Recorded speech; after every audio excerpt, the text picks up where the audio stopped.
Welcome to Dream Tales Sleep Stories. Tonight's reading is Different Dreams, Same Heart. Settle into your bed or sofa and let your shoulders, jaw, and eyelids grow heavy. Inhale slowly, 1, 2, 3, and sigh the air away, allowing the day to fade into quiet dark. With every soft inhale, you invite fresh English phrases.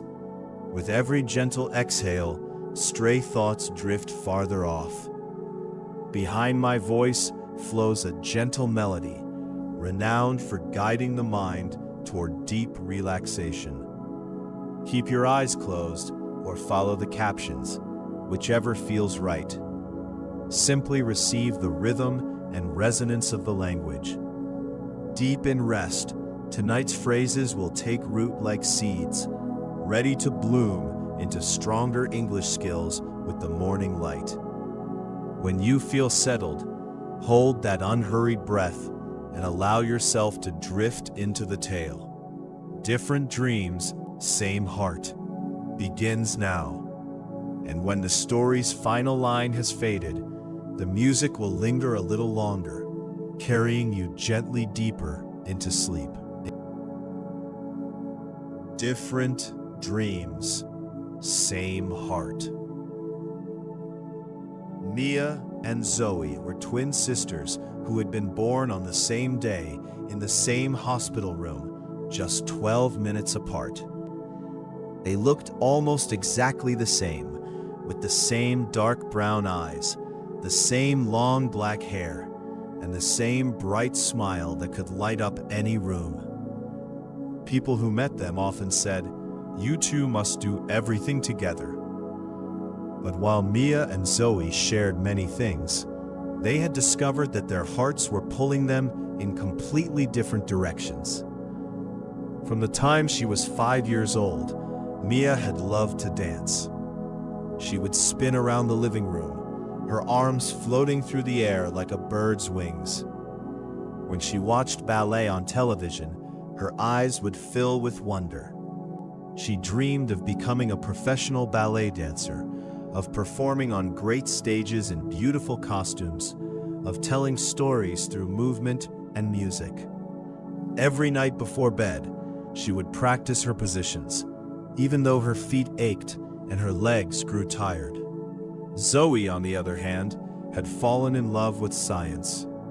While Mia danced, Zoe would sit at the kitchen table with books about planets, animals, and how things worked. She asked endless questions. Why is the sky blue? How do birds know where to fly? What makes a rainbow? Their parents had bought her a small microscope for her 10th birthday, and she had spent hours looking at leaves, drops of water, and tiny insects. Zoe dreamed of becoming a scientist, of discovering new things, of solving mysteries that no one had solved before. The twins were now 13 years old, and they were facing an important decision. Their school, Riverside Middle School, had announced 2 special programs for talented students. The first was a partnership with the City Ballet Academy, which would give one student the chance to attend ballet classes 3 times a week and audition for the Academy's summer intensive program. The second was a place in the regional science competition, where students would work on projects and compete against teams from other schools. Mia wanted to apply for the ballet program. Zoe wanted to enter the science competition. When they told their parents at dinner one evening, their mother smiled warmly. "That's wonderful," she said. "You should both follow your dreams." But their father looked puzzled. "But you're twins," he said slowly. "Don't you want to do the same thing? Won't you miss each other?" The question hung in the air. Mia and Zoe looked at each other across the table. They had never really thought about it that way. They were twins, yes, but did that mean they had to choose the same path? Mia felt a small knot of worry form in her stomach. What if people thought it was strange? What if she and Zoe grew apart? That night, as they lay in their beds in the room they shared, Zoe spoke into the darkness. Mia, are you worried about what Dad said? What about you? Me too, Zoe said, but I really love science. I don't think I could give it up. I feel the same way about ballet, Mia said softly. I've wanted this for so long. There was a pause, and then Zoe said something that made Mia feel better. We're still sisters. We're still twins. We just have different dreams. That doesn't change who we are. Mia smiled in the dark. You're right. Different dreams, same heart. Exactly, Zoe agreed. And with that, they both decided that they would apply for their programs, no matter what anyone else thought. The next day at school, news of the two special programs spread quickly. Students gathered in small groups during lunch, talking excitedly about who would apply. When Mia and Zoe's friends found out that the twins were applying for different programs, the reactions were mixed. Wait, you're not doing the same thing? Asked Sarah, one of their classmates. She looked confused, as if she had just heard something impossible. No, Mia explained patiently. I'm trying out for the ballet program, and Zoe is entering the science competition. But you're twins, Sarah exclaimed. Twins always do everything together. My cousins are twins, and they're both on the soccer team. Zoe felt her cheeks grow warm. We're still twins, she said quietly. We just have different interests. Later that day during math class, Mrs. Peterson made an announcement. I'm very proud to say that we have several talented students applying for our special programs this year, she said, looking around the classroom. Mia Chen will be auditioning for the ballet program, and her sister Zoe will be representing our school in the science competition. The class clapped politely, but Mia noticed some students whispering to each other. At the end of class, a boy named Kevin approached them. Isn't it weird? He asked. You two look exactly the same, but you're doing totally different things. It's like you're not really twins. Mia felt anger rise in her chest, but before she could respond, Zoe spoke up. Being twins doesn't mean we have to be the same person, she said firmly. We're individuals. We just happen to share a birthday. Kevin shrugged and walked away, but his words bothered both girls. That afternoon, as they walked home together, they talked about what had happened. Why does everyone think we have to do the same things?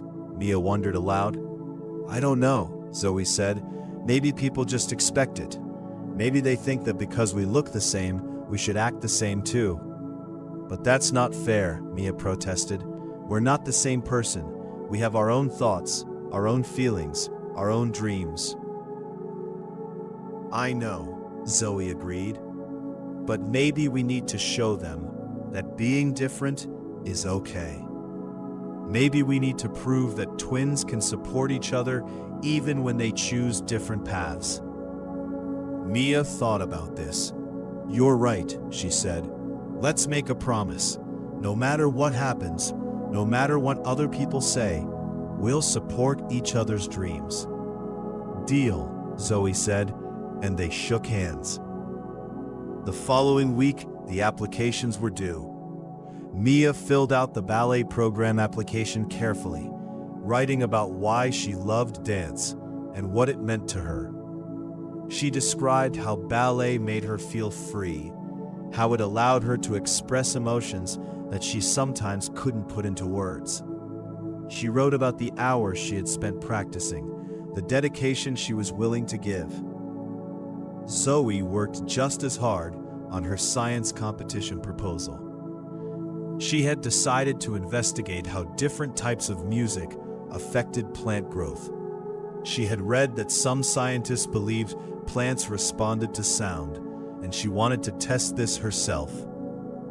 She wrote detailed notes about her hypothesis, her experimental method, and what she hoped to discover.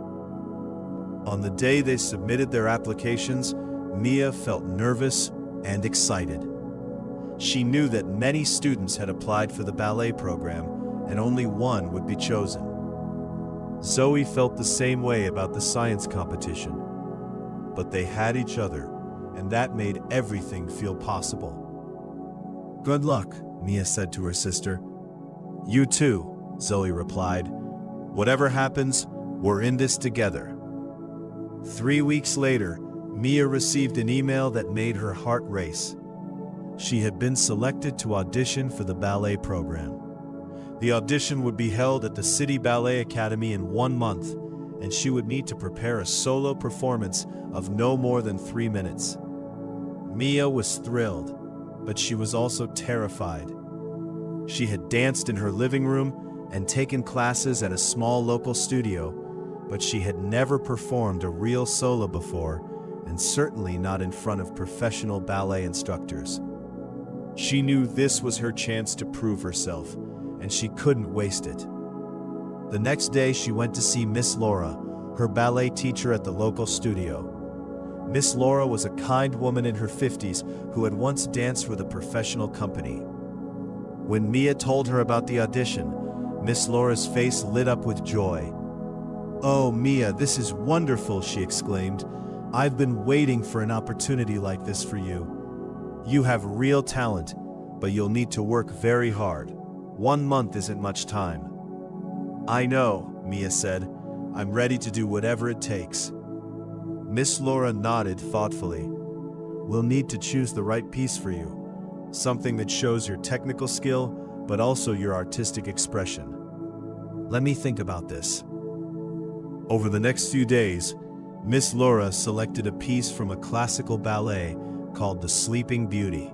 It was a variation that required precision, grace, and emotional depth. Mia would need to master difficult turns, perfect her balance, and make every movement tell a story. The training was harder than anything Mia had ever experienced. She went to the studio every day after school and practiced for 2 hours. She worked on her positions until her legs trembled, practiced her turns until she felt dizzy, and rehearsed her jumps until her feet were covered in blisters. At home, she continued to practice. She would stand in front of the mirror in her room, watching herself carefully, correcting every small mistake. Zoe would sometimes sit on her bed and watch, offering encouragement. "That looked beautiful," Zoe would say. "You're getting better every day."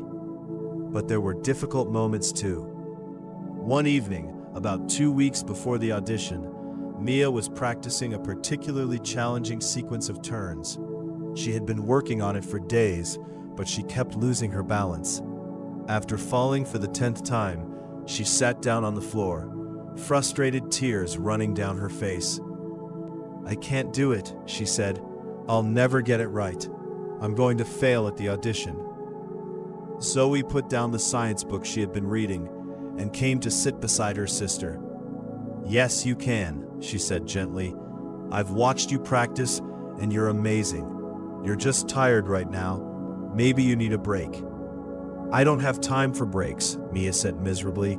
"The audition is in 2 weeks." "Even dancers need to rest," Zoe pointed out. "Come on, let's go get some ice cream. When we come back, you'll feel better, and you'll get it right. I know you will." Reluctantly, Mia agreed. They walked to the ice cream shop down the street, and as they sat eating their ice cream and talking about other things, Mia felt her stress begin to fade. When they returned home, she tried the sequence again, and this time, she completed it perfectly. "See," Zoe said, grinning, "all you needed was ice cream and a sister who believes in you." Mia laughed, feeling grateful. She realized that even though she and Zoe were following different dreams, they were still there for each other in the ways that mattered most. While Mia was preparing for her ballet audition, Zoe was working just as hard on her science project. She had been accepted into the regional science competition, and she was determined to create something impressive. Her project about music and plant growth had seemed simple at first, but as she began her research, she realized how complex it actually was. She needed to control many variables: the type of plants, the amount of water and sunlight they received, the volume and frequency of the music, and the duration of the experiment. Mr. Harrison, her science teacher, had agreed to be her mentor for the project. He was a tall man with gray hair and glasses, who spoke with great enthusiasm about scientific discovery.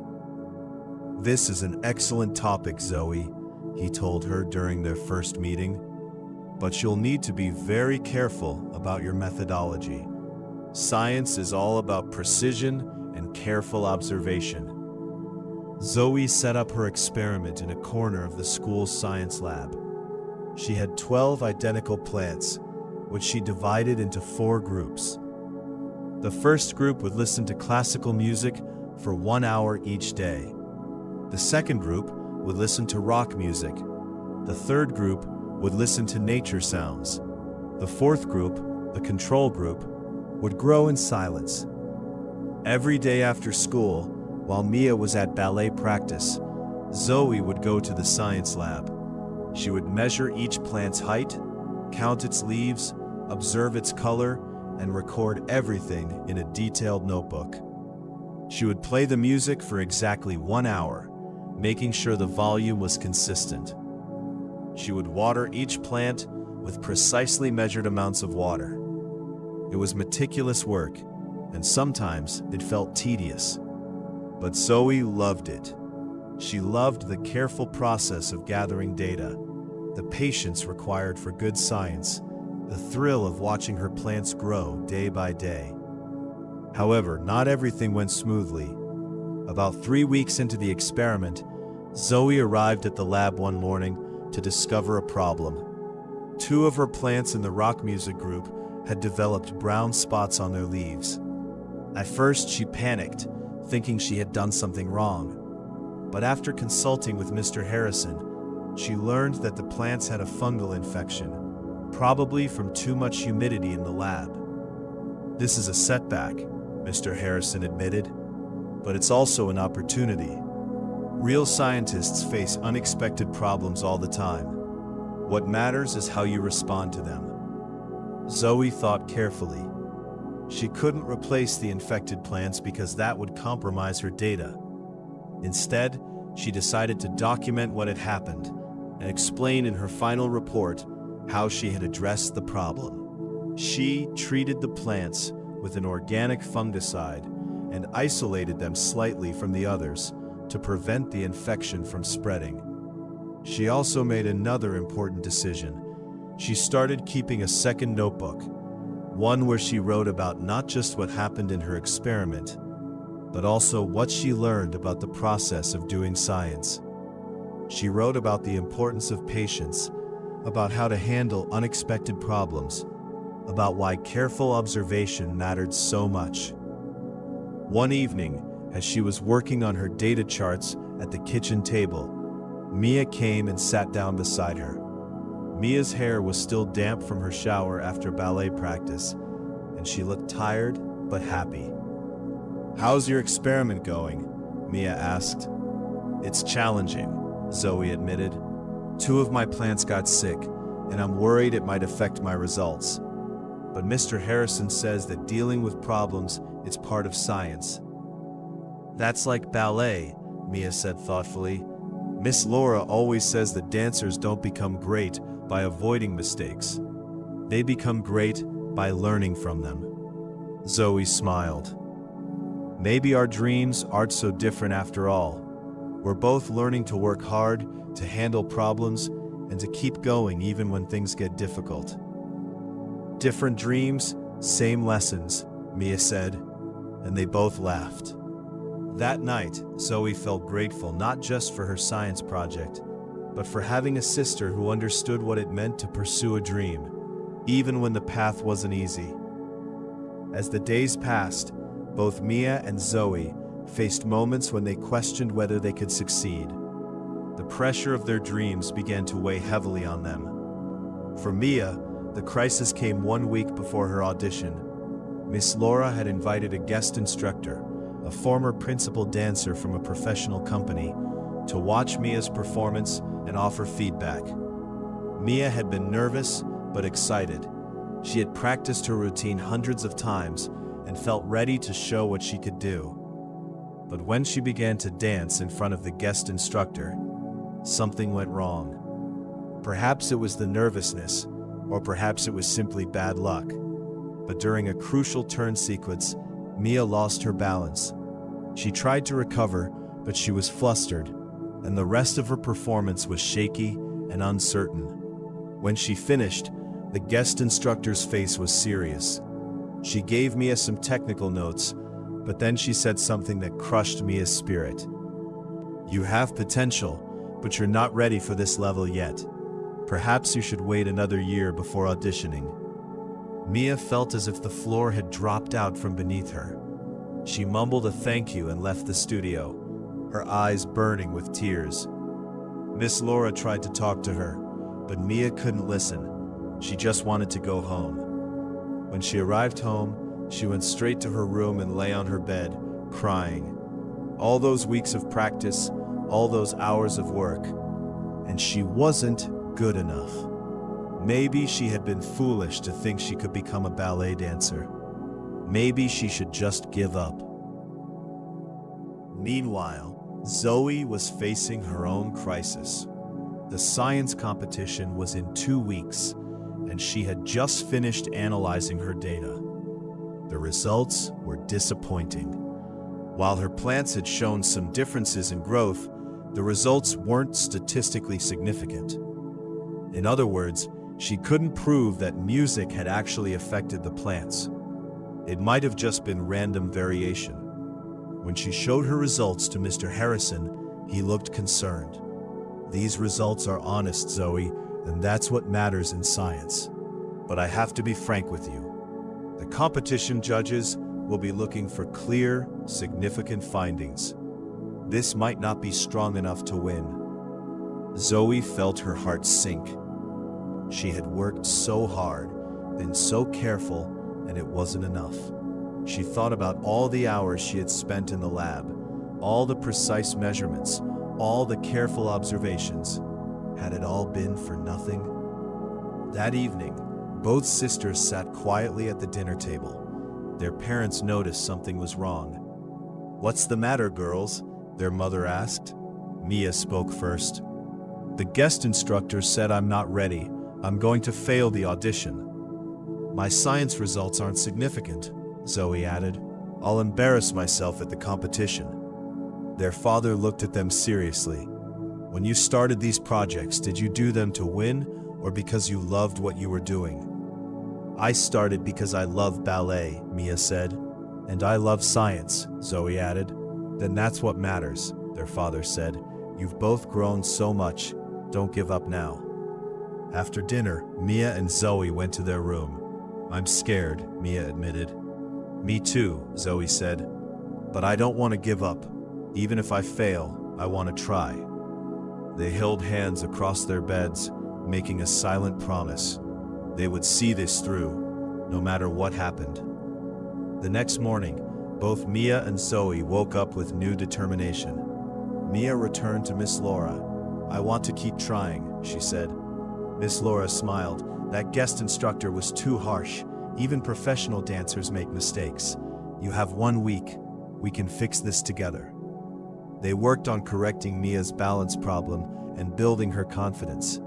Miss Laura taught her breathing exercises and had her practice in front of small audiences. "Ballet is about confidence and joy, not just perfect technique," Miss Laura explained. Meanwhile, Zoe met with Mr. Harrison about her disappointing results. "You didn't prove that music affects plant growth," he said. "But that's not a failure. That's a finding. The key is how you interpret and present your results."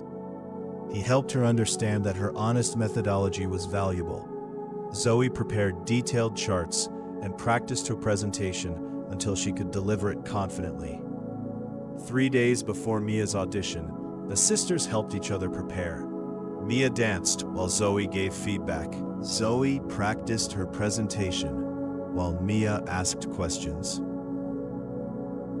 "Smile more when you talk about science," Mia suggested. "Hold your arms higher during that turn," Zoe advised. They laughed at helping each other with such different skills. Later that night, Zoe said, No matter what happens, I'm proud of you." "I'm proud of you too," Mia replied. "You've already succeeded by doing real science." "Different dreams," Zoe said. "Same heart," Mia finished. They hugged, realizing their bond was stronger than any challenge they might face. The morning of Mia's audition arrived. She woke early, nervous but excited. "Are you ready?" Zoe asked. "I'm so nervous," Mia admitted. "Remember what Miss Laura taught you," Zoe said. "Take deep breaths, believe in yourself." Their mother made pancakes for breakfast. "Whatever happens today, we're proud of you," she said. The whole family drove to the City Ballet Academy. The building had high ceilings and polished floors. About 20 students were there, all in black leotards and pink ballet shoes. Mia felt intimidated. Some dancers looked so professional. Zoe squeezed her hand. "You belong here," she whispered. After a group warm-up, the solo performances began. Mia was number 15. She watched other talented dancers and felt her confidence waver. But she remembered Miss Laura's words. "Don't try to be better than everyone else. Just be the best version of yourself." When her name was called, Mia walked to the center. Zoe gave her a thumbs up. The music for the Sleeping Beauty began. For a moment, Mia felt frozen with fear. Then the music wrapped around her like a familiar friend. Her body knew what to do. She began to dance. She stopped thinking about the judges and simply danced. She let the music guide her, let her love of ballet flow through every movement. When she came to the difficult turn sequence, she felt completely stable. She completed it perfectly. When the music ended, she felt peace and accomplishment. She had done her best. "You are amazing," Zoe whispered when Mia returned to her seat. The judges announced they would notify the selected student within 1 week.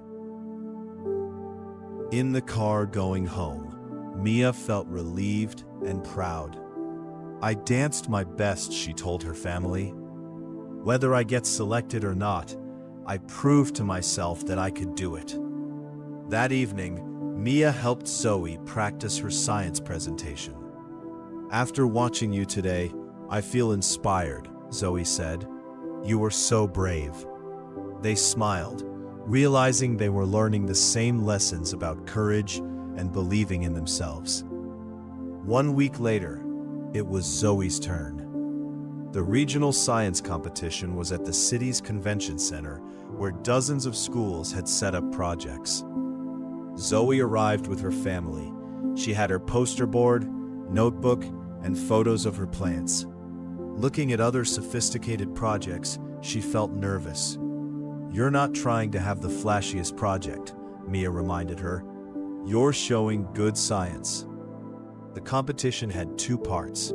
Judges would review all projects, then the top 10 would present. Judges came by in groups, asking questions. One judge with gray hair asked, "Your results weren't statistically significant. How do you interpret that?" Zoe took a breath. "My results suggest either music doesn't significantly affect plant growth under these conditions, or my sample size was too small. Future research could use more plants and measure additional factors." The judge smiled. "Excellent answer. You understand that not proving your hypothesis is still valid science." At lunch, the top 10 list was posted. Zoe scanned it nervously. There it was, Zoe Chen, Riverside Middle School. "You made it," Mia hugged her sister. In the afternoon, Zoe presented on stage. Mia sat in the front row, smiling supportively. Zoe explained her hypothesis, methods, and results honestly. She discussed what she had learned and what she would do differently next time. The judges asked questions about variables and plant selection. Zoe answered thoughtfully. At the awards ceremony, Zoe didn't win first, second, or third place, but then the head judge announced the award for scientific integrity and methodology goes to Zoe Chen for her honest and rigorous approach. Zoe walked to the stage in a daze and accepted her certificate and trophy. Her family clapped enthusiastically. Mia was standing, cheering loudest of all. Driving home, Zoe looked at her trophy with deep satisfaction. She had won recognition for doing science the right way. "I'm so proud of you," Mia said. "Thank you for being there," Zoe replied. "That's what sisters are for," Mia smiled. 3 days later, Mia received an email from the City Ballet Academy. "It's here," she said. Zoe looked up from her homework. "I want you here," Mia said, opening the email. "We are pleased to inform you that you have been selected for the City Ballet Academy Partnership Program," it read. "I got in," Mia cried. Zoe jumped up to hug her sister. Their parents came running, celebrating with hugs and congratulations. That evening, the family went to dinner to celebrate both achievements. "To our amazing daughters," their mother said, raising her glass. "You both succeeded in your own ways. To following your dreams and supporting each other," their father added. Later that week, the principal recognized them during morning announcements. "Mia Chen has been accepted into the City Ballet Academy's partnership program," Mrs. Williams said. "And Zoe Chen won a special award at the regional science competition." The students clapped. "What I find most impressive," Mrs. Williams continued, "is that they pursued different paths and supported each other. They've shown us that being twins doesn't mean you have to be the same." That afternoon, walking home together, they talked about how much had changed. "Remember when we worried about what people would think?" Mia said. "And now look at us," Zoe said. "You're going to Ballet Academy and I have a science trophy. And we're still best friends." "More than best friends," Mia said. "Sisters. Twins. With different dreams," Zoe said. "And the same heart," Mia finished. They linked arms, talking excitedly about the future. Mia would start ballet classes next month. Zoe was planning her next science project about water quality. Their paths were diverging, but their bond was stronger than ever.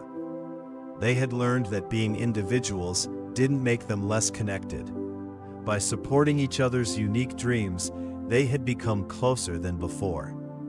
"No matter where our dreams take us, we'll always have each other," Mia said.